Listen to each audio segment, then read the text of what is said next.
she turns away. Hello, my name is Hilary Seabrook, and welcome to the latest episode of Harmonious World. For this episode, I'm joined by Anne Lawrence and Kim Ferris Manning, who together make up Paramorph Collective. Paramorph Collective have a new album out called All We're Made Of Is Borrowed. And the subhead of this is Still Holding the Time We Have Left as Medicine.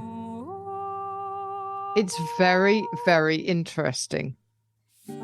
This album features Elegy by Rodney Sherman, and you're listening to one version of that now, and you'll be listening to another version of the same piece at the end.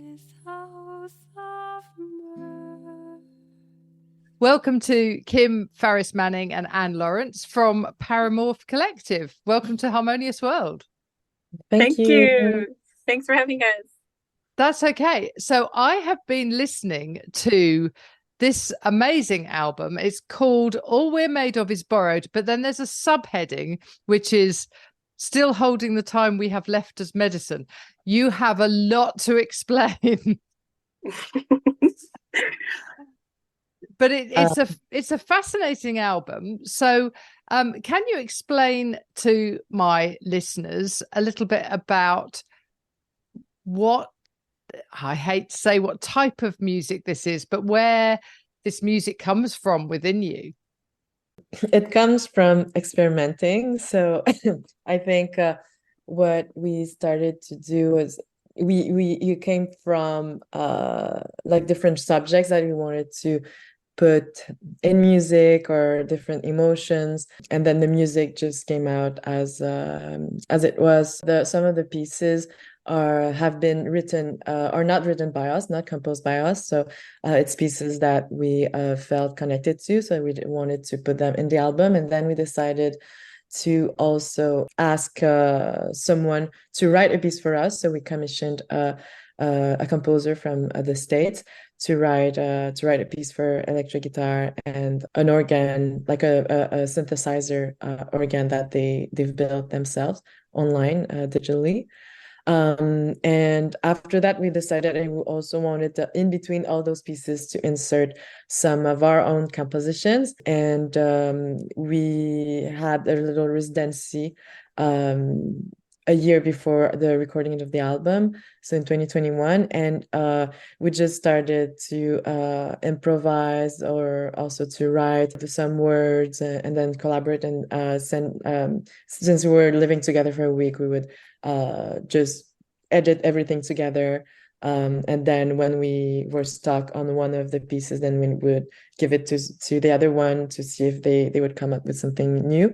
And I think it just happened. So if, for instance, I would propose some text, then maybe Kim would propose, oh, I can do this on the piano while and then we would adjust. So it was very like intense, quick, and collaborative process. Yeah, maybe I'll just add that that process, we were at a cottage in the winter. It was very like in-depth moment, and we spent a lot of time talking about and planning how we got in and out of our sessions. So we would like go for a walk together, like just create a good space for improvising or for creating together. And as a duo or as a collective, our first projects were during COVID, and it was kind of a pen pal style, sending stuff back and forth. And so this sort of exchange was already built into our practice together. So it was really just like faster feedback, and sometimes like back and forth, and sometimes together at the same time. So I really liked that in our process. And then at the end of the process, we realized that without the intention of it, we ended up with an album that was talking a lot about death and passing away and grief. And grief. So it was not intentional, but at the end we realized it was that. So even the pieces that were written before from other people are talking about grief and death of people you care about. And then when we started writing, the idea that were in our heads at that moment anyway, some of them are what is going to happen to our bodies when we die. So we were thinking about how we would prefer to decompose in nature so that our bodies can be reused instead of preserved. I was also preoccupied in the year or the last years before the compositions about one of my friend, a very important friend to me, who is older, quite older, and I had this realization that I would, if like we die at the normal age for North American women, then I would have to spend decades without her. So that was a realization that I put. One of the songs is about that realization, and we also had one about legacy. So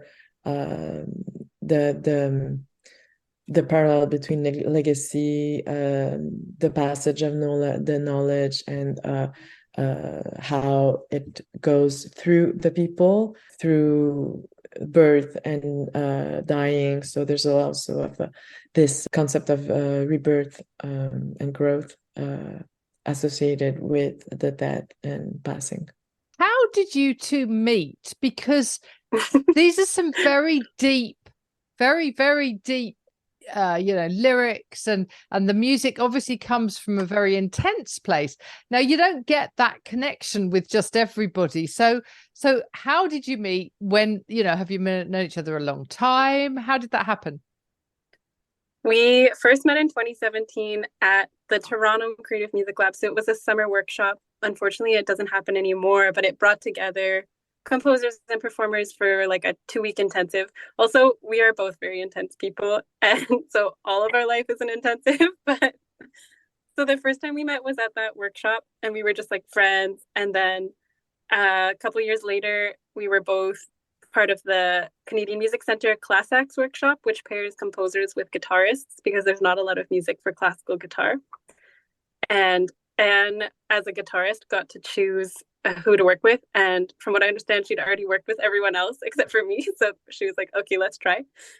And then we had like one-on-one collaborative time. And at the beginning, I think in the program, you were supposed to meet like twice or 3 times, but then we ended up meeting like once a week for hours and just talking about super personal things. And we just immediately, were working and becoming friends on a intense level.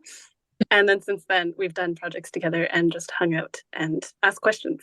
Yeah, and because you can tell there's a sense that you're very close. I think also the preoccupations that we have are similar. So Kim is actually also forest technician and is also like a lot into ecosystem preservation and relationships to nature. And without having a professional background in that, it's also a big concern for me, like this concern of where my body will be when I die, that I don't want it to be preserved. And I wanted to go back to the soil. It's something that was always present, but very present when we were writing the music. I think for me, it's the way that we live right now is a lot of taking away from our environment without giving back.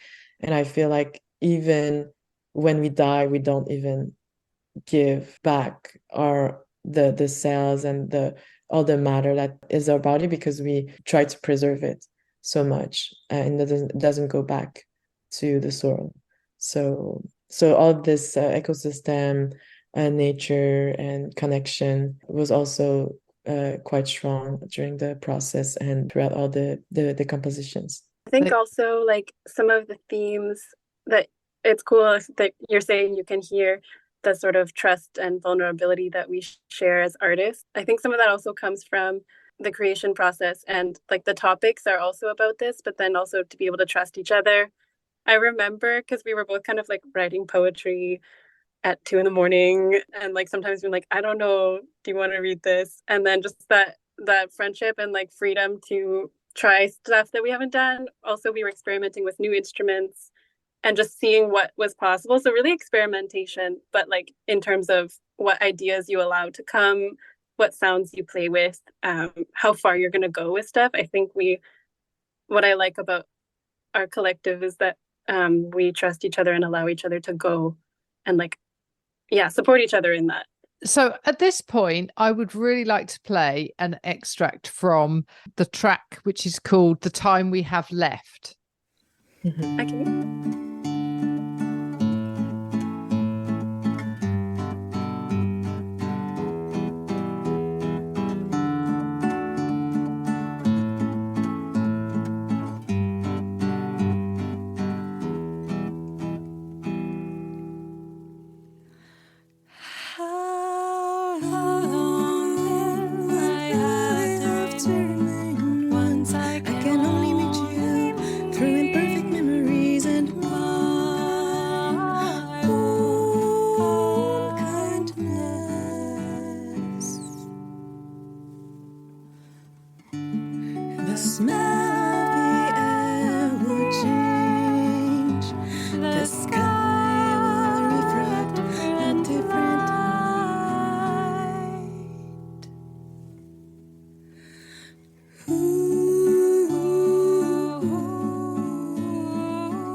So that one is about that realization that my friend will die before me. So that's the Right. one. So when it says how much time, how long do I have to remain after basically like more poetically, but after how long will I have to live on this earth without you? And also how my perception of the world I feel will change because like when you're grieving, it feels like the whole world is kind of new or different. For me it's like your senses start to pick up different things. I feel like I can smell the air a different way or see like colors a different way when I have like a shock or a grieving. And also it like loops back a little bit at the end of how at the end I say how long do I have to stay on earth after your soul and your body has gone to serve other things, because she's a friend who's very dear to me, and someone who was a very important life mentor and kind of a spiritual mother. And I also say in the first verse that I will that like how long will I have to stay there when the only thing I will have to remember you for is my own, what you have left in my own personality. So her kindness that I learned from her and her generosity. So it all kind of all loops back. So I think I think what happened is that I drafted the first words and probably Kim went and like rearranged the paragraphs, and then I took it and started to do something indie because it's kind of it can become a very like pathos, very like heavy subject. So I decided to do that. The music is not so sad, but it's more like nostalgic, but still not like depressive. Yeah. This one was actually, we wrote the text, like you said, like you wrote the text and we worked on it at the cottage. And then I think you didn't have the guitar you wanted to do it with. So you went home and recorded it and sent it to me. And then I just like added harmonies and sent it back. And we were like, okay, cool. And then it was kind of like it was very easy to add music. Mm-hmm. That's great. It's a lovely track. You're both in different parts of Canada. Do you have an intention of performing this? I mean, how often do you perform together live? We've been doing it last spring. So we did Montreal, Toronto, Ottawa. We did Toronto twice, actually. We were part of a festival. And then we did a small tour. It was still like pandemic, so very like kind of stressful and restrained and everything for the launch of my first album, which was a solo album. But I wanted to invite, so in that album, there's a track that was composed by Kim. So that piece that we were talking about when we first collaborated together.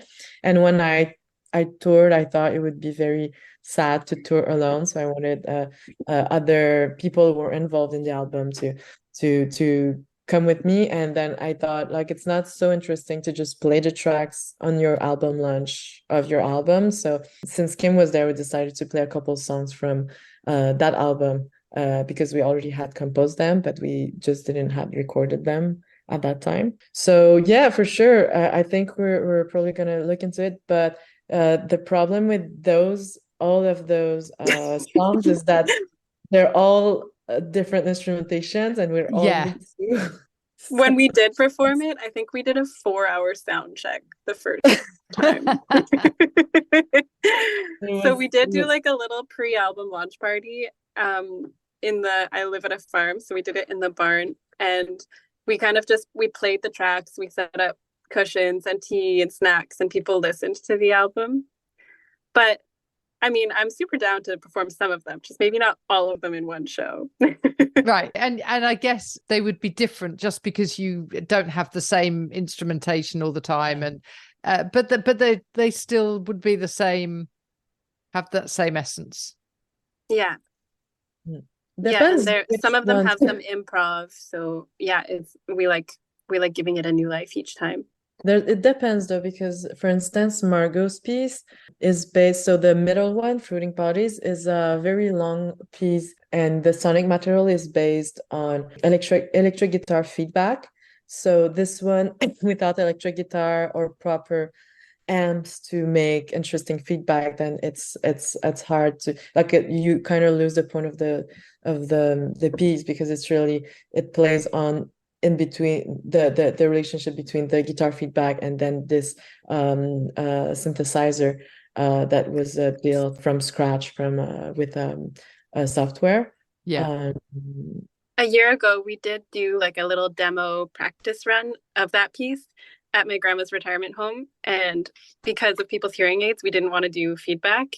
So we adapted it, and that was still cool. So there's ways. Yeah. That's true. Yeah. Mm-hmm. Right. So what does the future hold for Paramorph Collective?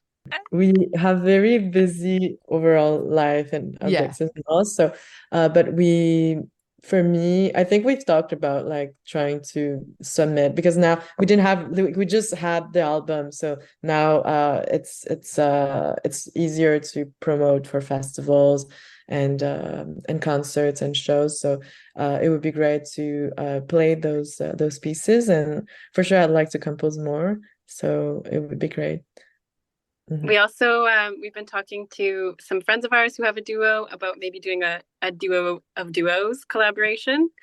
So we're kind of dreaming that in the background. And also part of why we called ourselves Paramorph Collective is because we want to always be sort of shifting, interdisciplinary, maybe bringing other people in. So yeah, we kind of have some lists of ideas and creative projects. So now that we have the album, we will go see what comes next. Mm-hmm. Fantastic. Well, thank you for joining me. It's been really fascinating talking to you, and it's been amazing to listen to this album. So thank you for sharing it. Thank you so much. Thank you for your time, and thanks for listening. Yeah.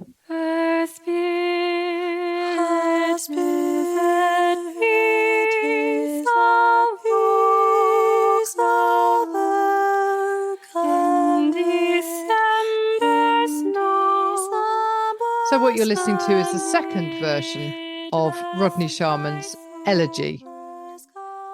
The version we had at the start of this episode was for guitar and voice, and then this one is for 2 voices and synth. And I hope you enjoyed listening to my conversation with Kim and Anne from Paramorph Collective.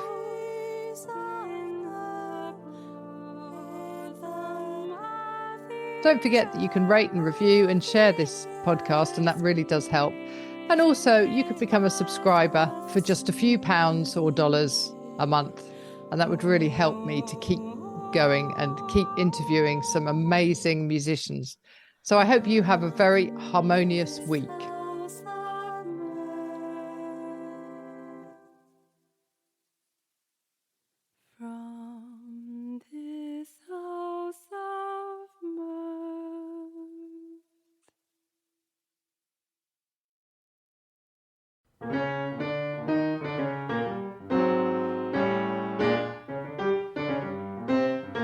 Thank you for listening to the latest episode of Harmonious World. My name is Hilary Seabrook, and it's a great delight to bring this series of discussions with musicians and composers and writers and all sorts of people to you Obviously, there's no point in having a podcast if people aren't listening, and I'm very grateful to my listeners for doing so.